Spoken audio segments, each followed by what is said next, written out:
Bonsoir à toutes et à tous. Merci de nous rejoindre pour cette édition. Une actualité dense ce soir, marquée par plusieurs fronts sensibles entre enjeux politiques, réalité sociale, tensions économiques et préparation sportive. Nous ouvrons d'abord sur une affaire qui continue d'alimenter le débat public au Sénégal, le dossier de 37 milliards liés à Azer.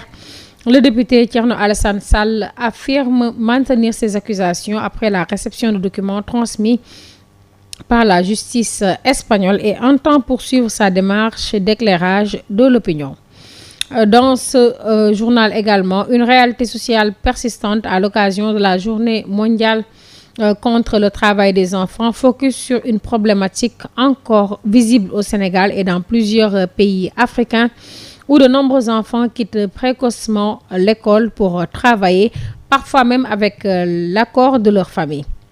Sur le plan international, la Banque mondiale anticipe un ralentissement de la croissance mondiale et annonce un important dispositif de soutien aux économies en développement face à la flambée des prix de l'énergie et à l'inflation. Enfin, en sport, cap sur la Coupe du Monde 2026, l'équipe nationale du Sénégal est désormais installée dans le New Jersey. Elle poursuit sa préparation avant son entrée en lice dans un groupe particulièrement relevé face à la France.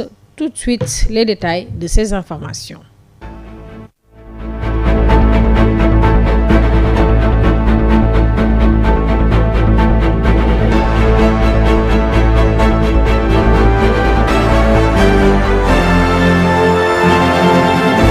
Merci de nous rester fidèles. Le député du président du Parti République des Valeurs, Thierno Alassane Sall, a fait face à la presse ce vendredi après avoir reçu des documents cruciaux de la justice espagnole, d'après lui, concernant l'affaire Azer lors de son voyage. Une occasion pour lui de partager ces informations avec l'opinion nationale et internationale pour éclairer la lanterne des Sénégalais et rester sur sa position dans cette affaire. Nous l'écoutons. Poser plainte auprès du pôle judiciaire financier du Sénégal. Mais il faut le dire, n'ayant qu'une confiance modérée à nos juridictions dans de pareils cas, nous avions également annoncé que nous saisirions les juridictions espagnoles. Nous avons mis 3 mois avant de saisir les juridictions espagnoles, ce que nous avons fait donc le 23 janvier 2025. Et vous voyez la différence entre les juridictions espagnoles et sénégalaises, c'est qu'un mois plus tard, en février 2025, la justice espagnole a donné suite à notre plainte, nous a écrit pour dire que c'est recevable, et dans le même temps nous a dit que nous allons saisir la Banque Santander ainsi que AEPAO EPC pour nous dire où sont passés les 37 milliards. Pourtant, la justice espagnole avait beaucoup moins d'éléments que la justice et l'État du Sénégal. Et ils ont réagi tout de suite en disant c'est recevable et nous allons agir. Et ils ont commencé à agir. Donc, ils ont saisi AEPAO EPC et la Banque Santander. AEPAO EPC n'a pas répondu jusqu'à ce jour. Donc, depuis février, la justice espagnole a mis en demeure AEPAO EPC. Et la Banque Santander a réagi en donnant à la justice espagnole des documents que celle-ci, que la justice espagnole nous a transmis, les documents. Et je présume que ces documents sont également à la disposition du pôle judiciaire financier du Sénégal. Mais, en tout état de cause, dès lundi, je vais me faire le plaisir de leur transmettre ces documents-là pour compléter le dossier que nous y avons déposé. Et puis, à l'occasion de la journée mondiale contre le travail des enfants, célébrée ce 12 juin, la question demeure préoccupante en Afrique, au Sénégal. De nombreux enfants abandonnent très tôt le chemin de l'école pour exercer divers métiers, souvent avec le consentement de leurs parents, une situation qui constitue une violation des droits fondamentaux de l'enfant, pourtant appelé à grandir, apprendre et à s'épanouir sur les bancs de l'école. Un reportage signé Ndella Ndiaye, Boubacar Diagne. L'éducation demeure le meilleur héritage que l'on puisse transmettre à un enfant. Xale moom place am ca école ba la Un enfant, sa place, c'est à l'école. Même s'il échoue, parfois il peut chercher à apprendre le métier. Mais moi, je ne suis jamais d'accord avec le travail des enfants. Même si je vais au village, parfois, si je trouve certaines personnes faire travailler leurs enfants, je leur dis de ne plus faire ça parce que c'est pas du tout normal. Pour moi, un enfant ne doit pas travailler, il doit aller à l'école, apprendre la vie. Mais travailler, pour moi, c'est pas du tout normal.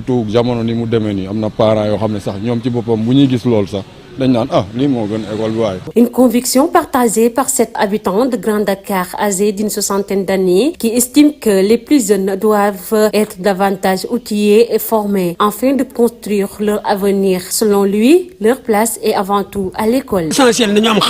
L'enfant, il doit aller à l'école apprendre et chercher le savoir. C'est ça qui doit être sa ligne directrice. Aller à l'école chercher du savoir. S'il doit travailler, pour moi, il ne doit pas travailler un travail qui est trop physique. Il doit travailler en utilisant la tête. Ces types de travail-là, peut-être, je le tolère pour un enfant, mais pas un travail qui est trop physique. C'est pas bon pour l'enfant, mais un travail qui est fait avec l'intelligence, pour moi, ça participe au développement de l'enfant. J'encourage ces types de travail. Faire travailler l'enfant avec la tête, ça, c'est encourageant, vu que ça lui permet de se développer. Cette dame soutient quant à elle que la majorité des parents qui font travailler leurs enfants le font davantage par nécessité que par choix, confrontés aux difficultés économiques et à la précarité du quotidien. Certains ménages peinent à subvenir à leurs besoins et finissent par sacrifier la scolarité de leurs enfants.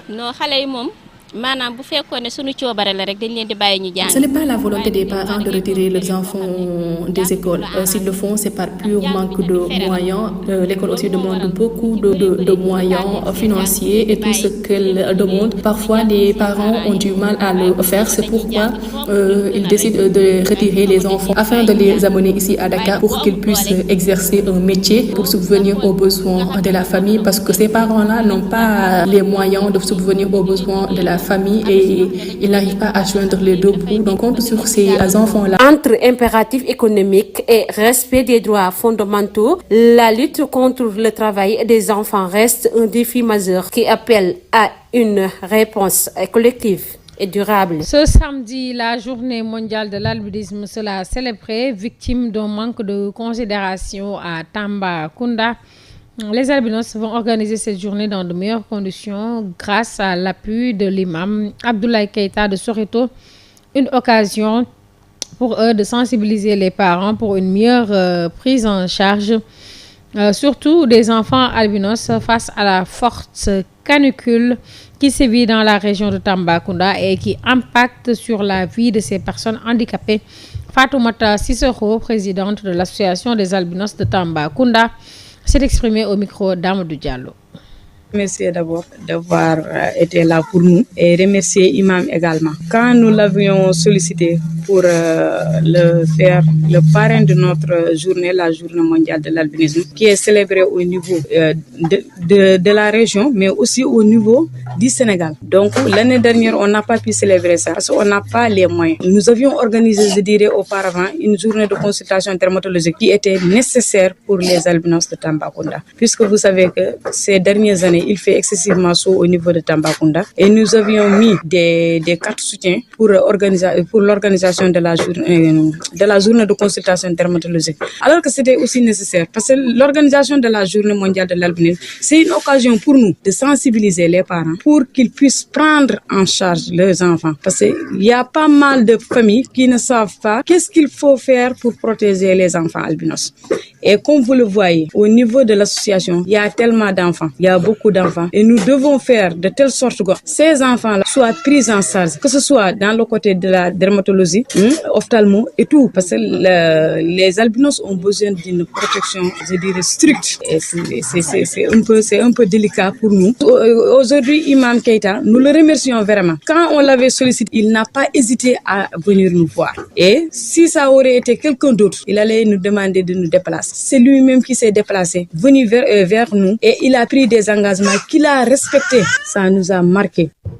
L'attribution de 111 licences de pêche continue de faire polémique au cœur des accusations visant l'ancienne ministre de la Pêche Fatou Diouf des pêcheurs artisanaux de Soumbédioune dénoncent une décision qui, selon eux, menace leurs moyens de subsistance et les ressources halieutiques. Un reportage signé Amsatou Gano Serignan. L'attribution des licences de pêche continue d'alimenter les controverses au sein des communautés de pêcheurs et des autorités locales sous la gestion de l'ancien ministre de la Pêche Fatou Diouf. Des accusations ont surgi concernant l'octroi de 111 licences de pêche. Cette situation a engendré de vives réactions parmi les pêcheurs artisanaux de Soumbédioune. Nous ne sommes pas contre ces licences de pêche. Les bateaux peuvent faire le travail sans pour autant influer sur les pirogues. Les bateaux doivent rester, par exemple, à l'écart moins de 14 à 15 km. Mais si les bateaux viennent pêcher jusqu'à 14-15 km des côtes, là c'est très difficile et ça sera très compliqué pour nous les pêcheurs. Les pêcheurs artisanaux affirment que l'État n'a pas du tout respecté ses promesses de mettre fin à l'octroi de nouvelles licences de pêche. Oui, pour les licences de pêche, moi je pense qu'il est temps de ne plus en parler. Si tu es contre, ils vont le donner. Si tu es d'accord aussi, ils vont le donner. Les nouveaux tenants du pouvoir avaient promis une fois de ne pas offrir des licences de pêche aux bateaux. Mais ça, arrivé au pouvoir, on ne les reconnaît plus. Pour ces pêcheurs, l'octroi de licences à de nouveaux bateaux de pêche a des conséquences directes sur le marché avec un impact sur les prix du poisson.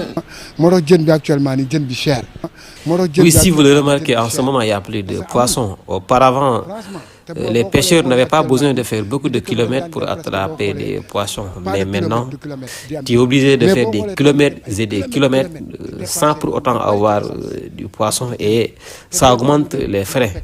Oui, si vous voyez la situation, vous savez qu'il n'y a plus de poissons. Maintenant, si vous voyez Tchof, ça coûte de 7 000 à 8 000, Drap 4 000.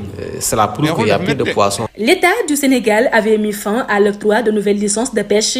L'annonce de ces 111 licences relance aujourd'hui le débat au sein du secteur, une affaire qui continue ainsi de faire réagir les acteurs de la pêche artisanale.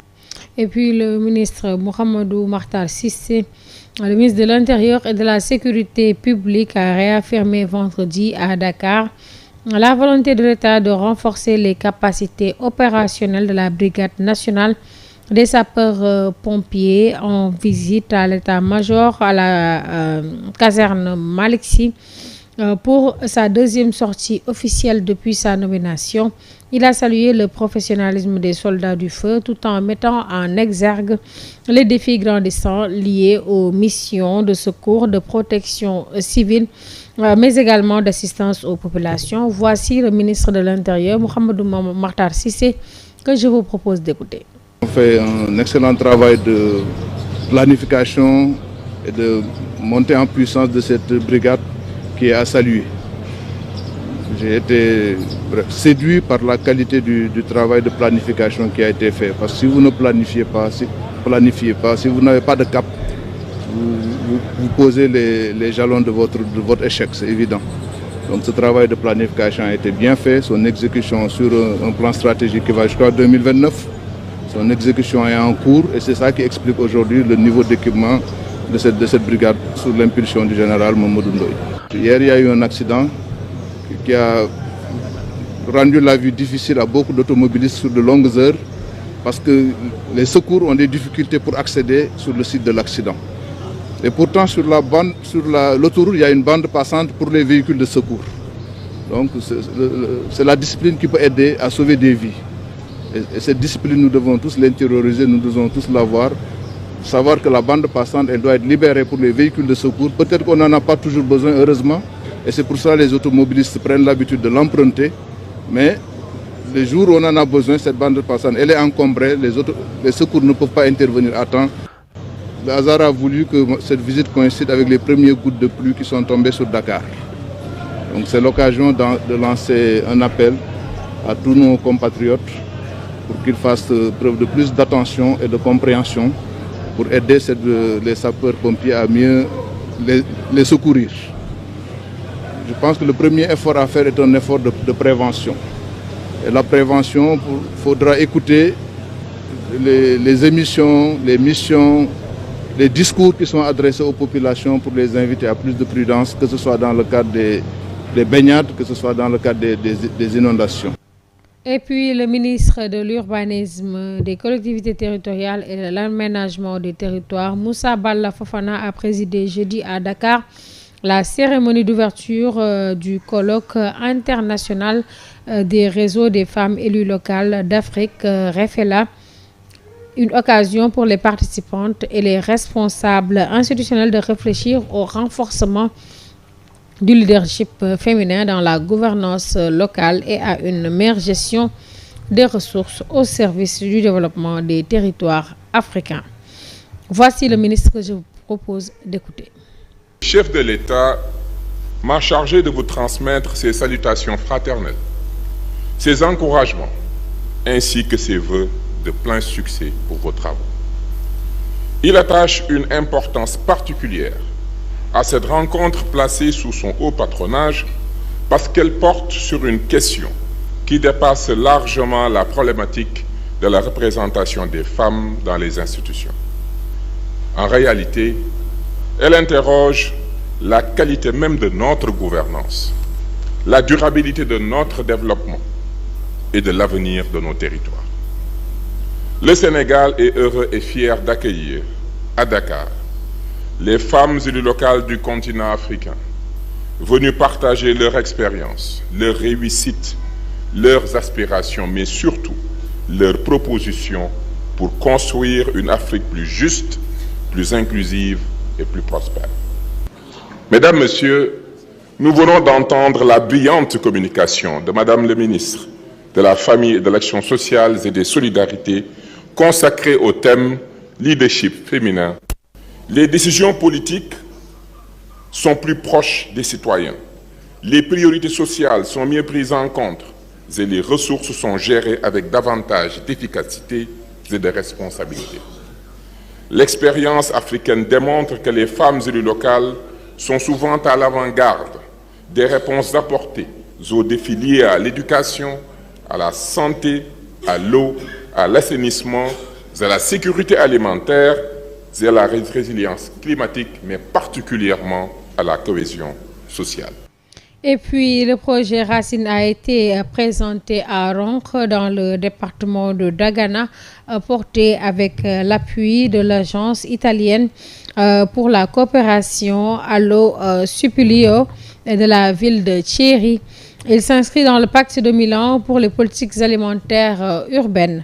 Il vise à renforcer la gouvernance locale et les systèmes alimentaires dans plusieurs communes du Sénégal à travers formation, analyse et politique alimentaire urbaine et politique alimentaire locale également. Un reportage signé Abdoul Aziz Diop.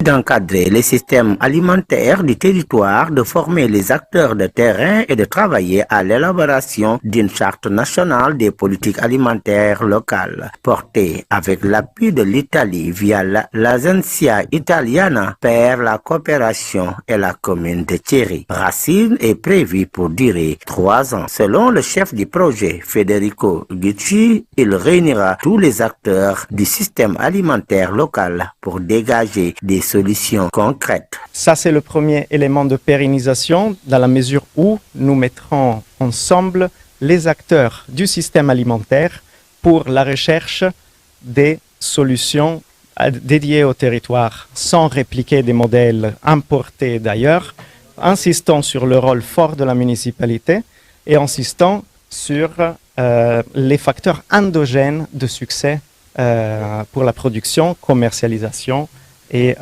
l'éducation alimentaire. Le maire de Ronkh, Amadou Tidjane Ndiaye, assure que le projet a été construit avec les producteurs et les partenaires pour garantir sa pérennité. Bon, parce que ce projet-là, ce qui est différent par rapport aux autres, c'est notre projet. C'est nous qui avons identifié notre besoin. Nous sommes partis chercher des partenaires et les partenaires nous viennent pour nous appuyer dans ce sens-là. D'où nous avons la certitude qu'après le projet, et bien on va continuer à travailler. Donc le projet ne fera que nous encadrer, mais après on va continuer à travailler pour que véritablement ces producteurs soient indépendants, mais aussi que la formation puisse aussi perpétuer et qu'avec le temps, que nos producteurs puissent véritablement être maîtres de leur destin. Au total, 7 communes sénégalaises sont concernées par ce programme. parlons d'actualité hors de nos frontières. Selon la Banque mondiale, la flambée des prix de l'énergie et le renchérissement des coûts d'emprunt pèsent lourdement sur les prévisions, avec une inflation mondiale attendue à 4,0%. Le pétrole Brent, sous l'effet des tensions dans le détroit d'Ormuz, devrait atteindre une moyenne de $94 le baril, accentuant la pression sur les pays les plus vulnérables. Face à cette succession de chocs, le président de la Banque mondiale, Ajay Banga, a annoncé la mobilisation immédiate d'une enveloppe de 50 à 60 milliards de dollars pour soutenir les économies en développement, avec une capacité d'extension allant jusqu'à 100 milliards de dollars sur 15 mois si la crise s'aggrave. Après que Donald Trump ait évoqué jeudi une possible signature d'un accord cadre dès ce week-end pour mettre fin à la guerre, l'agence de presse officielle iranienne a décrit les grandes lignes du texte en cours de finalisation. Selon elle, Téhéran ne renoncerait pas au contrôle du détroit d'Ormuz et camperait sur son droit à l'enrichissement nucléaire. Cette mise au point intervient après l'annonce par Donald Trump d'un très bon accord pour mettre fin à la guerre avec l'Iran, même si ce dernier doit encore se concrétiser. À présent, parlons d'actualité sportive. À quelques jours du mondial, de son premier match à la Coupe du Monde 2026, l'équipe nationale du Sénégal a officiellement pris ses quartiers dans le New Jersey. Les Lions de Pape Thiaw peaufinent désormais leur préparation avant leur entrée en lice à la France dans le groupe I. Les matchs de ce vendredi 12 juin, groupe B, Canada, Bosnie, Herzégovine, heure locale 19h, et puis groupe D, États-Unis, Paraguay, heure locale 1h du matin. Mesdames et messieurs, c'est cet élément qui met fin à cette principale édition du soir. Merci de l'avoir suivi et bonne suite des programmes sur Global Télévision. Retrouvez tout à l'heure votre émission préférée d'ISO avec Abdoulaye Ndiaye. Et puis, bon week-end et bonsoir.